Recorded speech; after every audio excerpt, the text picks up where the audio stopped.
Hi everyone, Jill Hicks here. This is our 101. This video that you purchased today is called Best Ways to Video and Produce Footage of Your Daughter for the College Gymnastics Recruiting Process.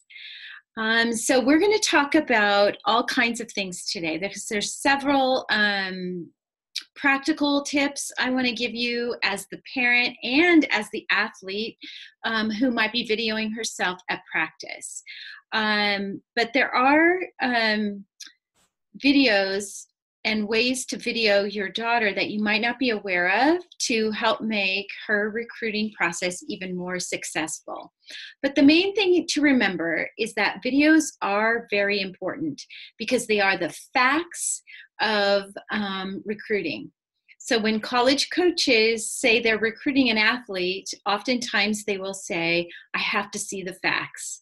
I have to see that she can actually do what she's writing in her emails. So it's super important to remember as a parent that the college coaches is coming at it from that perspective. So we want to be sure that we're putting out there the truth. There's nothing worse as a college coach than to get an athlete on your team and realize that those videos were somehow made to be a perception that ends up not being what the athlete's capable of doing or able to do. So keep that in mind. All right. So I'm going to go over some of the purposes of videoing that I think are most important that I want you to be thinking about. College coaches need to see competitions and training footage. College coaches are not expecting perfection. They know parents are often doing the videoing. College coaches can tell if you are trying to splice out certain parts of a routine, and that is not a good sign. It is okay to show falls in routines because the comeback can be even more impressive than a routine where they stay on the event. College coaches need proof, and the videos are the facts. College coaches do like training footage, but it will not get you recruited as much as if you're showing full routines. Also, you cannot hide the truth or exaggerate reality. College coaches can see through that on those videos. Be honest and real in your videos. They will see the reality in meets and by your daughter's scores. So don't try to do something or make something be about perception, is what I'm trying to get across. Be sure you are posting what is true and real. And that, fortunately, is what's most important. So those are just some basic tips. All right, so a lot of parents ask me, do we need to do a website or YouTube or Instagram? And the important part of the videoing is the fact that you really do need all of it. And they all are a little bit different in what they're going to portray. So a website is great because it has all the information and the videos on it of your daughter. And the college coach can go there and see everything they want. They can see their GPA, they can see their videos, as you know, they can kind of see the club they're from, so they don't have to look all that up. But you don't have to have a website to get recruited. You can just have YouTube, or you can have Instagram. And I mean, you definitely have to have YouTube or a website because that's going to give you an opportunity, or your daughter, to put out full routines. So that's the difference in terms of the website. It's a platform where you can list all the information, including your academics and your background and all kinds of things. It's just all in one place for them. But YouTube is great for full routines and training. And then Instagram is more for, small shots because you can only put 60 seconds on there. And then some girls use Snapchat. And again, that's going to be faster as well, shorter clips. Labels, super important. No matter what platforms you use, when you're doing and posting your videos, you want to label them. So the coaches want to know immediately after they watch a video, your first name, last name, year you graduate. Those three things. Don't leave any of them out. First, last, year you graduate. Each video, it's important that you post the date and the competition if it's a meet. Separate the videos of each event. Again, the reason for that is that the coaches don't have a lot of time. So if you do like a sequence of a whole bunch of, you go from beam to bars back to floor, and they aren't full routines and what the coaches are looking for exactly, then they have to look through and try to find that event, and that just takes longer for them. So separating them out is really important. They aren't looking for the best camera footage abilities. They're not looking for like a commercial of your daughter. None of that, okay? It's really important that you understand that you come at it from what they need and not what you desire. Super important. Let's see. What age and level should you begin to video your daughter for college recruiting? A lot of websites I see post things that are level 7, level 8, really 1 year of level 9, her best event of level 9, typically, if she's going to be a level 10 or elite, is all you need, if at all. Okay, most college coaches want level 10 routines with 10 start values. Now, Division 3, you might put more level 9. But for Division 1 and even Division 2, they're going to want level 10. So you don't need to put level 7. You don't need to put level 8 routines on there. And they just move on from that. So super important that you know that. Okay.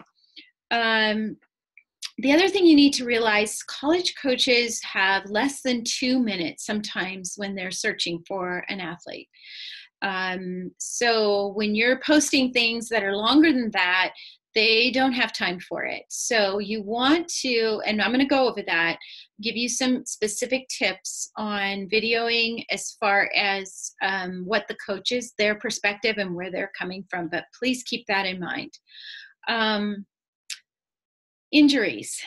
It's no problem to post things even throughout injuries. I recommend that you do something creative and you video something creative about yourself. So it can show your conditioning. It can be to music because that makes it more fun. And on those, it's not about so much you can do like a sequence of things because they know it's not really about the gymnastics. It's more about seeing what you're doing and how you're handling an injury. So you can be creative and make it kind of fun. And especially show the comeback. So, and write about it, whether it's on Instagram in your comment or even on YouTube, you can post something positive like had this injury, here's where I am now, and really focus on moving forward and what you're doing to rehab and get back. You can be super creative with videos. All right, so here's some camera basics that I think parents need to be aware of. Number one, you want to hold your phone, and videoing off your phone is absolutely fine at meets horizontal, okay? Not vertical, but horizontal, okay? So super important. Turn the sound off or I know it can be, or at least when you're loading it, if there's a way to do that, it's kind of nice for the college coaches. They're not hearing a bunch of screaming. Like I said, using a cell phone is fine. You don't have to have an expensive camera. Do not splice out the bad landings. If your daughter has a bad landing or you have a bad landing, then just don't use that video.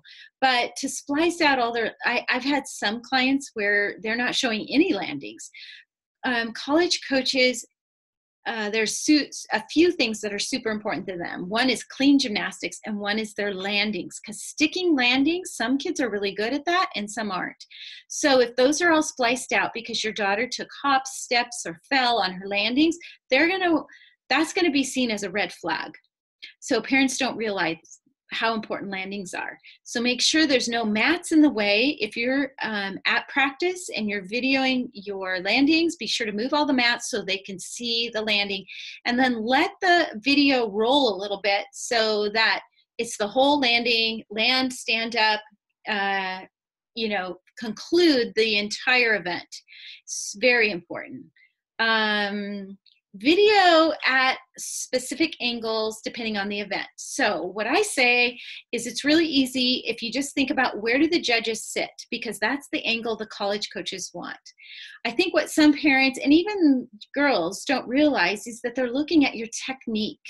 And the only way to see proper technique, for example, like on bars, is to stand at the side, not at the lengthwise, down the length of the bars. They want to see the side angle so they can see if your handstands are at vertical or if they're here. All right. So they're looking for shape and they're looking for your angles. So you want to be wherever the judges sit at meets, that's where you want a video from if possible. Now, I do realize at meets it's really hard. Sometimes you can't even get close to where your daughter is, or you can't get at a certain angle. Then you just shoot and do your best. On beam, they want the side as well. On vault, they want to see the beginning of the run all the way down, because run can affect the round off if they're doing your Chenko or any pre-flight. And then they want to see on bars, the very top of her handstand, so up to her tippy toes, and also on vault. They want to see pre-flight, post, so you don't want to cut off. So if you're videoing, you don't want to cut off her body right here, which means you would be standing too close. All right, same at bars. And they want to see the complete finish of every landing, all events. Floor, just get wherever you can, because there is no one angle for that unless you know their leaps and jumps and all of that. But really just any angle, and try to get different angles at different meets so that they can, see all sides of floor if possible, if they want to. All right, so that's how you do each event. Landings are very important. So now we're going to talk about the gymnast videoing at practice or training. Now, the first thing I want to say is do not wear baggy clothes. So you want to look, you don't have to be in a competition Leo, but be in a leotard, and you can be in your Lycra shorts, but just nothing baggy, no t-shirts. If possible, no braces. So no ankle braces, no elbow sleeves, all those things that if you are healthy enough and your doctor has okayed it, you should not have those types of things on when you're videoing for best purposes for recruiting. It's a red flag when they see that your body's banged up, or they're just going to perceive it as something's wrong. Now, some knee braces are fine. If you've had an ACL or MCL, you're going to be in a brace for a period of time, and that's okay. They would understand that. All right, so pit work is okay. You can do some of your skills into the pit, but just remember it's most important to show them as close to competition-ready videos as possible. Okay, so on beam, they're not going to want to see a whole lot of mats underneath. They want to see the matting like at a meet. So if you're not ready to show a skill to that level, then don't show it yet. Low beam, some girls will show beautiful low beam work. There's nothing wrong with that, but they really want you on the high beam to show what is reality. They don't want to see you being spotted. However, sometimes on bars, there's certain skills for safety that, you might still be someone standing there, and that's appropriate. But do your best to show them as close to competition ready. All right. So, how often do you load videos? This is different for everyone, depending on your situation. But in competition season, ideally, you're going to show every time you compete during season on every single event. Okay, that's ideal, right? But not everyone's going to hit all their events. So, what do you do when you have a bad event? Or maybe you only have one good event. So, depending on how bad it is, meaning if you fall a whole bunch of times, or you're just really loose, or you're scoring really low, you might want to leave those videos out and just put your best video from that meet. That's totally fine. You can explain what happened in an email, and that's okay. If you fall, but you get back up and you nail the rest of the routine, that can be fine, because they want to see that. They want to see that you know how to handle falling and not losing it in the rest of your routine. So think about that when you're putting together your videos. So if you have some like that, it's okay. As long as the finish is very strong and you have a good attitude, those can be really positive in recruiting. Let's see. Now, in the summer and fall, when you're not competing, then you want to be posting the best footage you can showing your progress. So what I see a lot of times is when the girls are trying really hard to get their upgrades in the summer and fall, they forget to video because they think they don't have it yet. So if you are working on a skill, let's say you're working on a bar release move, and you're just getting started on it, and you show one being spotted in the pit, that's fine. Okay, then maybe in a week you show it and you're still in the pit, but you're no longer being spotted. Then the next week you're showing it on the regular bars, maybe with a mat underneath, maybe with a spot at that point. And then, then you're progressing to not being spotted anymore, doing it in your routine or doing it in a half routine, doing it connected to other skills. So you want to show all that progress. So what I say is you should be posting videos of training, especially every week. You should be. These college coaches expect that you are working hard and that you are training. Now, it might not be on every event. There might be nothing new or nothing that's progressed, but there should be something going on, and they want to see that progress. Now, I have had girls who have not been allowed to show footage of training videos. So if your college coach is like that, your club coach is like that, it's okay. You just have to work around it and explain that in your emails that your coach doesn't allow you to shoot video footage very often. And so you write out what you're doing, and then when your coach does allow it, you get as much footage as you can and get it sent off. The other thing you can do is remind coaches what you're working on, like I said, in an email. Remind them of your competition videos that you do have, and then invite them to practice. If your college, usually a club coach will love that, to have your college coaches come to practice. So that's another way to get around that. But it does happen. It's not very often. It's super important that you do get footage. You might need to sit down with your club coach and explain the purpose of why you want to show consistent video footage in practice. So I have had athletes who were not allowed to show footage much, or they just weren't allowed to capture footage. And then I've seen where other girls are really showing progress and they are getting recruited, because a lot can happen in a summer of training, and those upgrades need to be shown on video, and you can move ahead of other recruits if you're showing that kind of progress and not waiting till season to have to prove yourself to them. And then you're competing against all those recruits when season starts.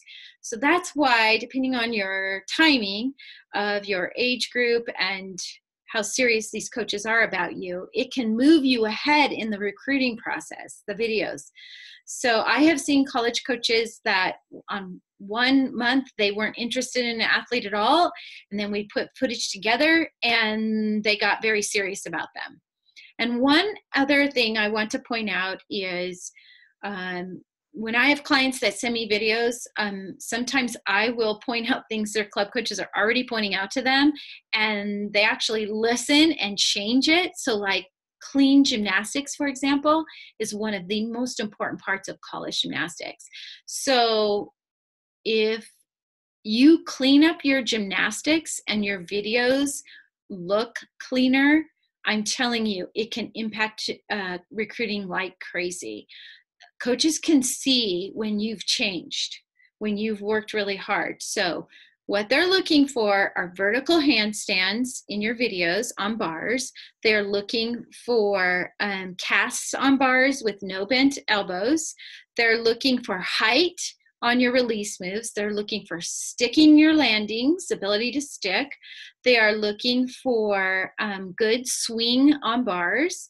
They're looking for 180 split leaps on both beam and floor. They're looking for landings with your chest up on your videos. So you can't just run down and show them a double back. You need to do it and land with your chest up. What else on other events? On vault, they're looking for a really good run, a natural run with speed. That's as you're getting towards the horse. And they're looking for big block and distance on your landings. So there's certain things that you want to show in your videos.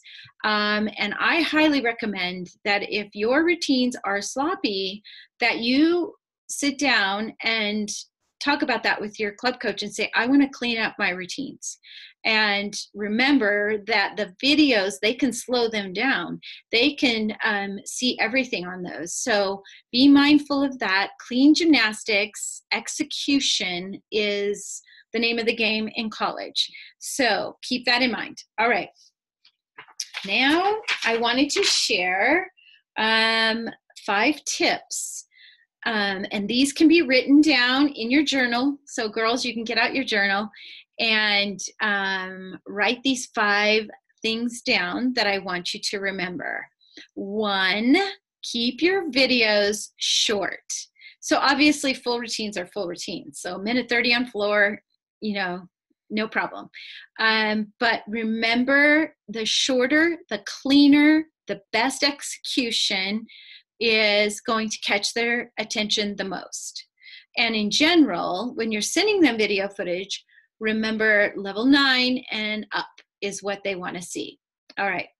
Always, always label everything. So first name, last name, year you graduate.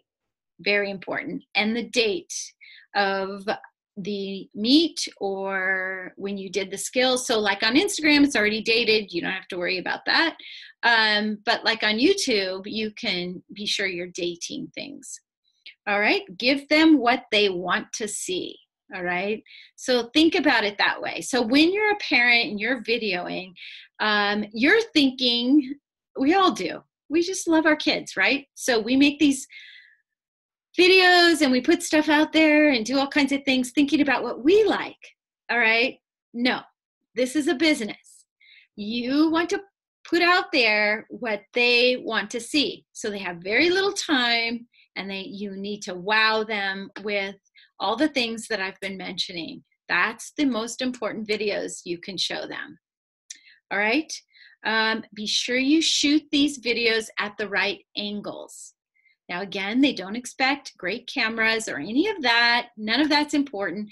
On floor, as far as music goes, if you want, you can put the music in, things like that, but you don't have to. Okay, they can still do a really good job of deciding on your daughter, even without hearing floor music. But I know there's ways you can splice in the music. If you want to, you can do that.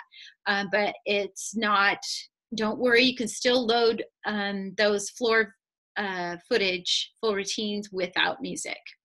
All right. And try to show your personality, girls. I think You know, technology has changed so much, and there's so many creative ways to be positive, to show what you're really like as a person, um, to get excited about your gymnastics, to encourage others, or when your team comes up to you, when you make a great landing or a great routine, leave that in there. But remember, they're watching you. They're watching when you walk up to your coach after your routine, if it's still on footage there. They're watching your face when you struggle. So if you're on beam and you wobble and you have a nasty look the rest of your routine, that's not going to go over well. Or how you come back from a fall, like I said, or a major wobble on beam, how you land and how you walk away can be just as important in their minds as they're trying to figure out who you are as a person and what your personality is like. So use it to your advantage in terms of being creative, especially on Instagram with your comments and things that you can talk about as far as learning a skill or being excited about a skill. Make it personal, and remember, they're trying to figure out who you are as a person besides just shooting those videos. All right, so I hope that was helpful. And parents, the biggest thing I want you to take away from this is you don't have to be a professional. You don't have to have any experience. Some of those tips that I gave you are good enough to really make your daughter stand out and be a great recruit to college teams. Thanks for joining me here at Recruiting 101.